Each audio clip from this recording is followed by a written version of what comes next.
Let's talk about it with David Goodfriend, the former Deputy Staff Secretary to President Clinton, and Ashley Hayek, a Republican strategist and Executive Director of the California Women's Leadership Association. David, the big issue coming up is the debt limit, right? You got to raise the debt ceiling, and Congress is only going to be in session 12 days between now and the expiration of the nation's credit card. Yeah, you know, if you think about your own budget at home and things you got to pay for, you got to pay your mortgage, you got to pay tuition if you got a kid in college, and then there are things you got to plan for later. Maybe you want to do some renovations on your home, or maybe you want to plan a trip. But you got to deal with the immediate deadlines first, and that's exactly the situation Congress is in now. If they don't raise the debt limit, we could see a default on U.S. bonds, which would really wreak havoc in our economy and around the world. And you also have to mention on that list the funding of the government. The fiscal year is coming to a close. There has to be funding in order to keep our national parks open. My wife and I just went to the Grand Tetons in Yellowstone. It's beautiful. I hope it stays open. These are things that have to get done.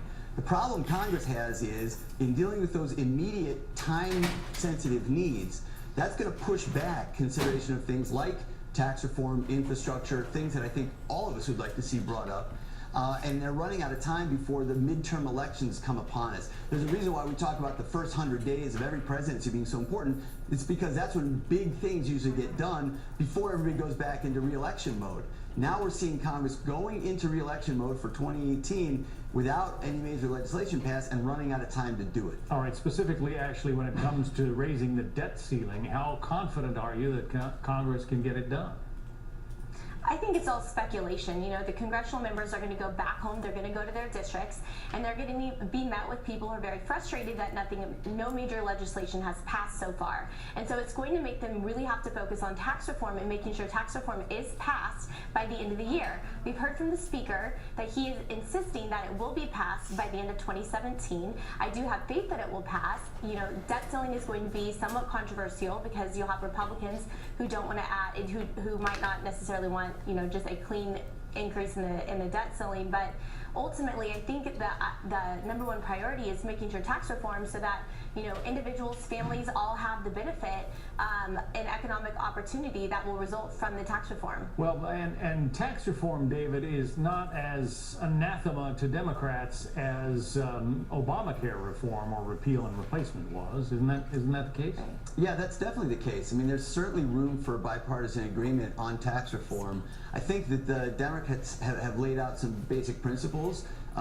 Minority Leader Schumer said we don't want to see all the benefits of a tax cut go to the top 1% while the middle class has to pay more. That's a pretty much of a bedrock principle, but I think there's plenty of Republicans who actually agree with that and have middle class tax relief be part of this package. There is a problem, though, I think we should point out for our viewers.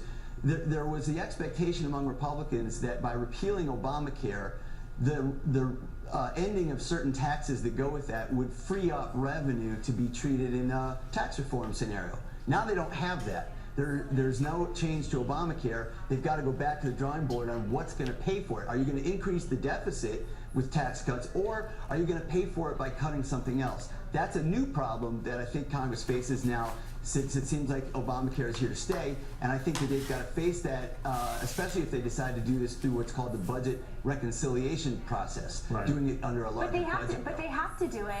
You know, they have to do it through budget reconciliation because the Democrats have been complete obstructionists. So regardless if they have come out with a plan with some principles, the bottom line is they have not shown in any way, shape, or form that they're willing to work with Republicans. And that's part of the major problem here. And so I think Republicans have had to go to reconciliation. That's how they'll get the votes to get tax reform done, and we'll be able to move forward. We're going to have to leave it there. Oh, Ashley Hayek and David Goodfriend. We'll get you back on again soon. Thank you both. Thank you. Molly.